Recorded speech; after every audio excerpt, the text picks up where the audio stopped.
जय हिंद दोस्तों, स्वागत है आपका आज की करेंट की क्लास में। ठीक है, आज डिस्कस करते हैं आज के टॉप 10 क्वेश्चन। ठीक है, तो आज की जो क्लास है बहुत ज़्यादा इंटरेस्टिंग रहने वाली है। इसी तरह से बने रहें और वीडियो को लाइक करें, चैनल को सब्सक्राइब करें, ज़्यादा से ज़्यादा लोगों को शेयर करें। ठीक है, तो स्टार्ट करते हैं क्लास के लिए। तो क्लास का पहला प्रश्न है, वो कहता है कि हाल ही में नीदरलैंड के प्रधानमंत्री पद पर किसे नियुक्त यानी कि चुना गया है। तो किसे चुना गया है, ये ऑप्शन ए सही इसका आंसर हो जाएगा। मतलब डिक सूक को चुना गया है। ठीक है, अगला प्रश्न कहता है हमारा कि हाल ही में चर्चा में रही राइजोटोप परियोजना का संबंध किससे है। तो ये किससे है, ये गेंडा से संबंधित है। ठीक है, किससे संबंधित है, गेंडे से संबंधित है। अब अगला प्रश्न कहता है कि हाल ही में भारतीय सेना ने किसके साथ संयुक्त सैन्य अभ्यास नोमैडिक एलिफेंट प्रारंभ किया है। तो किससे किया है, मंगोलिया से। ठीक है, अगले प्रश्न की ओर चलते हैं। अगला प्रश्न कहता है हाल ही में उन्नत पृथ्वी अवलोकन उपग्रह ALOS-4 का किसने लॉन्च किया है। किसने लॉन्च किया है, ये जापान ने लॉन्च किया है। ठीक है,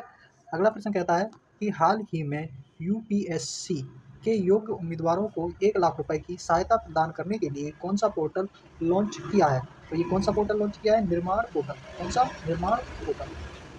अगला प्रश्न कहता है कि हाल ही में भारतीय वायुसेना प्रमुख ने हथियार प्रणाली स्कूल का उद्घाटन कहाँ किया गया है। तो ये कहाँ किया गया है, ये हैदराबाद में इसका उद्घाटन किया गया है। ठीक है, अगले प्रश्न की ओर चलते हैं। हाल ही में AI सम्मेलन ग्लोबल इंडिया AI समिट का कहाँ प्रारंभ हुआ है। तो ये नई दिल्ली में आयोजित हुआ है। ठीक है, अगले प्रश्न की ओर चलते हैं। अगला प्रश्न कहता है हाल ही में NTR भरोसा पेंशन योजना कहाँ प्रारंभ हुई है। तो ये NTR भरोसा पेंशन योजना कहाँ प्राप्त हुई है, आंध्र प्रदेश में। कहाँ, आंध्र प्रदेश में। ठीक है, अगले प्रश्न की ओर चलते हैं।